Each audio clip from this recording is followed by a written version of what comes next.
Busina ng Bayan! Sa ulo ng mga umba at tikapong balita, DMLMHS Legacy and Tribute Ceremony ginanap. 54th Alumni Homecoming ang magtagal na bukas. Unang araw ng Learner Summit naging matagumpay.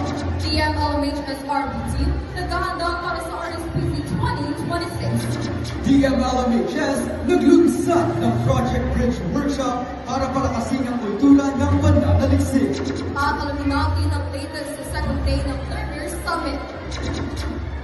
Oras natin 15 ng hapon. Ang oras ay atin na Lala's Delicious Pizza. Masot, ma-cheesy, ma-juicy, namin nila. Danica, anong latest dyan sa day 2 ng Learner Summit? Magandang araw, Wansay. Ako si Danica Himenea at narito tayo ngayon sa NCC kung saan kasulukuyang ginaganap ang second day ng Learner Summit. Isang makabuluhang at makasaysayang pagtitipon na layuning hasain ang talento, talino at kakayahan ng bawat mag-aaral. At ngayon, magkakasama natin ang isa sa mga kalahok upang ibahagi ang kanyang karanasan. Narito ang aking kasamahan na si Zaira. Zaira, bilang isa sa mga aktibong kalahok, maaari mo bang ibahagi sa aming at iyong mga nasaksihan at naging karanasan sa Learner Summit 2026? Maraming salamat, Danica. Sa aking mga nasaksihan, tunay na naging makabuluhan at inspirasyonal ang summit na ito. Tampok dito ang iba't ibang aktibidad tulad ng research presentations, debate competitions, at makabuluhang talakayan na nakatulong upang higit pang mapaunlad ang aming kaalaman at kakayahan. Hindi lamang ito naging kompetisyon, kundi naging pagkakataon din upang mapalakas ang aming kumpiyansa, pagkakaisa at pagkikipag-ugnayan sa kapwa mag-aaral. Maraming salamat, Zaira, sa iyong pagbabahagi. Tunay ng ang Learner Summit 2026 ay patunay na ang kabataan ay ang pag-asa ng bayan. Mula dito sa NCC para sa patuloy na pagbibigay ng balita at impormasyon. Ako si Danica Himenea, nag-uulat para sa Busina ng Bayan. At ngayon, sa detalye, DMLMHS Legacy and Tribute Ceremony gaganapin. Sean Ipanita mo! Ginanap Sa Doña Montserrat Lopez Memorial High School ang Legacy and Tribute Ceremony na may lemang Honoring the Past, Inspiring the Future kaninang umaga. Pangungunahan ni Dr. Ronnie Alcada, School Principal 2, ang pagbibigay ng welcome remarks habang tinatapos sa programa ang storytelling at pagbasa tungkol sa pundasyon ng paaralan at sa mga buluhang kontribusyon ng kapamilya Lopez. Nagkakaroon din ng tribute offering of flowers mula sa mga administrador, guro, opisyal ng barangay at tinatawan ng mga organisasyon ng paaralan. Binigyang tingin sa student commitment message ng SSLG President ang pangako ng mga mag-aaral na ipagpatuloy ang mga adhikain at pagpapahalagang iniwan ni Doña Montserrat Lopez.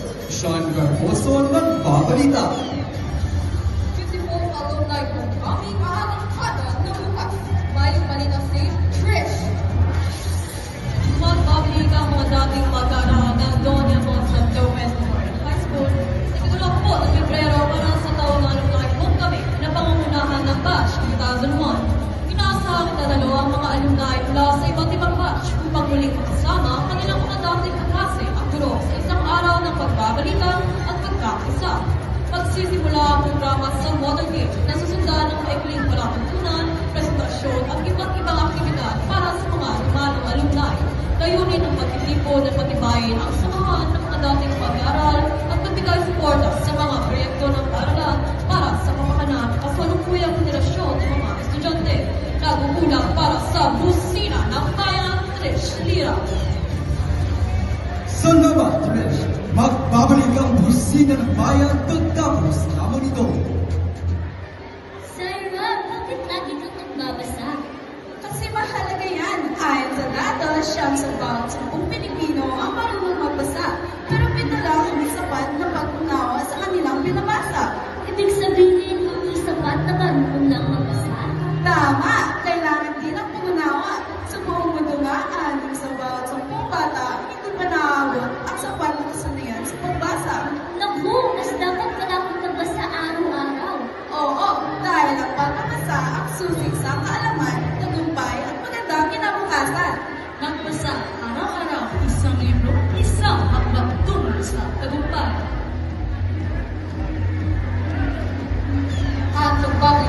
kusina ng bayan dito sa Radyo Kusina. Unang araw ng Learner Summit, naging matagumpay. Fresher, anong latest dyan? Naging matagumpay ang unang araw ng Learner Summit sa ating paaralan kahapon. Ito ay nilabuhan ng mga mag-aaral na papamalas ng kanilang talento sa mga katimbala, talakayan at disertasyon. Layunin ng naturang summit na palakasin ang pakikilahok ng mga kabataan sa mga gawaing pamparalan at inangin ang kanilang kakayahan sa komunikasyon at pamumuno. Inaasahan ng pamunuan ng paaralan ang aktibong partisipasyon ng mga mag-aaral sa dalawang araw na makapuluha. Hindi po, ako si Freshman Galarama, nagmumula at sa Kusina ng Bayan. DMLMHS RBT naghahanda para sa RSPC 2026. Narito si Shen. Ang DMLMHS Radio Broadcasting Team para sa kadaraping Regional News Press Conference mula 18 hanggang 21 ng Marso sa lungsod ng Talisay City, Negros Occidental. Isa sa tuwa ng kabataan ang magsisinang rehearsal, pagbibisa ng mga script at pagsuri sa kanilang mga kalamitan upang magiyak ang maayos at profesional na kabataan sa ere sa palagay ng kompetisyon. At higit nagsisanay ang mga mag-aaral sa mga magbabagang boses, tamang tempo at tulong ang lagi ng nilalaman upang makataas ang kanilang kahusayan at pagiging kompetitibo sa kategory ng radio broadcasting. Layunin ng grupo na may pamana sa kanilang talento ay pagdalagin ang DMLMHS ng may kausayan at makatungal ng mahalagang karanasan sa labanan ng professionalism sa pamilya. Ako po si Emily Guillermo nagbabalita para sa Kusina ng Bayan. Salamat, Shen! At DMLMHS inilunsad ang Project Bridge Workshop para palakasin ang kultura ng pananaliksik. Narito si Margot. Binigati ni Principal Roles Yandana ang kalagahan ng pananaliksik sa pagbusan from Research Program Development and Publication Workshop sa ilalim ng Project Bridge sa Doon ng Montserrat Lopez Road Art School ay 12 Pero pinakunahan ni Engineer Rochelle Cacamal ang aktibidad kasama sina Ginoong Nadal Villar at Principal Corbett Rose Cacamal upang matiyak ang maayos na daloy ng programa. Tinalakay ni Ginoong John Archie Cacamal at kabuo ng research poster habang binahagi naman nila Engineer A. Standard Roman Engineering Police Carota, Dr. Nalagpang University of the Philippines Visayas at mahalagang kaalaman sa research competition.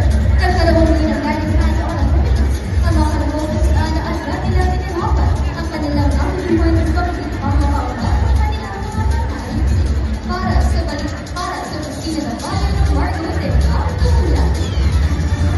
At inyong narinig si Margot. Magandang balita yan para sa ating lahat. Pilipinas, yan ang mga balitang nakalaman sa araw na ito. Ako po ang inyong lingkod, Salihan Garces. At inyong kaagapay, Rich Arroyo. Huwag kalimutan mga kaibigan, bukas na ang alumni homecoming dito sa ating paaralan.